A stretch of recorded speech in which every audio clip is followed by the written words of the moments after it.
A lack of experience, an increase in plea deals, and a decrease in prosecutions of violent crimes. It's part of a broader claims that Wyandotte County District Attorney Mark Dupree is doing a poor job. The I-Team's Andy Alcock takes a closer look and has some reaction from Dupree. And I'm not guilty. Yes, I did it. I murdered him. I shot him. I ain't had no co-defendant. I shot him. Treyn Quinn sounds off on Facebook Live after a jury found him not guilty of first-degree murder. Wyandotte County District Attorney Mark Dupree's office prosecuted the case. We asked Dupree about the case and the video. I have not looked at it.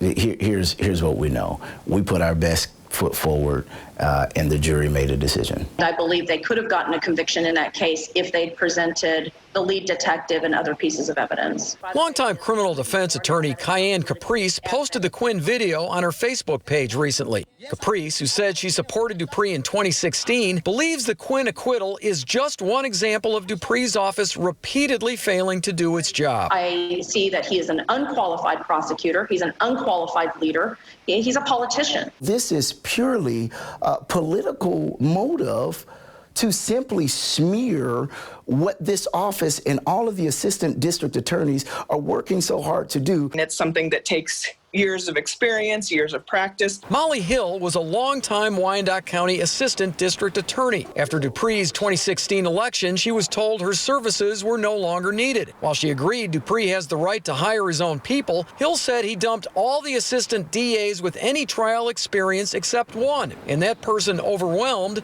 later left. Hill believes one result is Dupree's office relying too heavily on plea deals. And what is frightening is there are very violent cases that are being pled down to almost nothing.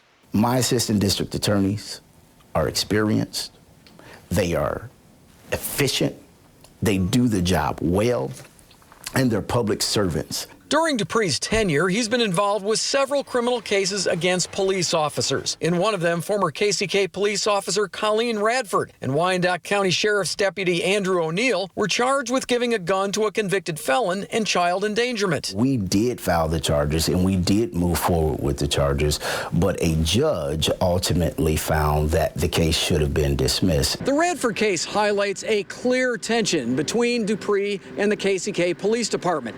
In fact, former KCK Police Chief Terry Ziegler recently criticized Dupree on Facebook about that case. In that post, Ziegler said Radford, who he did not name, allowed drugs to be sold out of her home. Ziegler cited evidence including numerous calls for service, an overdose case, and the recovery of over 1,000 used drug needles. Dupree said it was Radford's son who had the drug problem, not the officer. Dupree said Ziegler pushed the prosecution in order to fire her. It's very difficult to deal with folks who consistently and constantly lie. In another KCK police case, Dupree obtained a guilty plea to a lesser charge against Stephen Rios. Rios, a police trainer, was accused of sexual battery against a cadet he was training. Dupree said not only is Rios no longer working at KCK PD, Ziegler fired his accuser. No good officer wants to be under the thumb of any corrupt administration.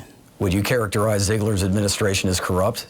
I don't throw blows like that, so no. After a series of I-Team stories about Ziegler getting rent, labor, and gas mileage credits during paid time off to fix up and live at this lake house, Dupree asked the Kansas Bureau of Investigation to look at the case. KBI turned over its investigation results to Dupree in May 2019. 14 months later, Dupree said it's still an open investigation, so he couldn't comment. I'm investigator Andy Alcock, 41 Action News. A spokeswoman for the KCK Police Department declined comment on Dupree. Former Wyandotte County Assistant District Attorney Christiane Bryant is challenging Dupree in tomorrow's Democratic primary.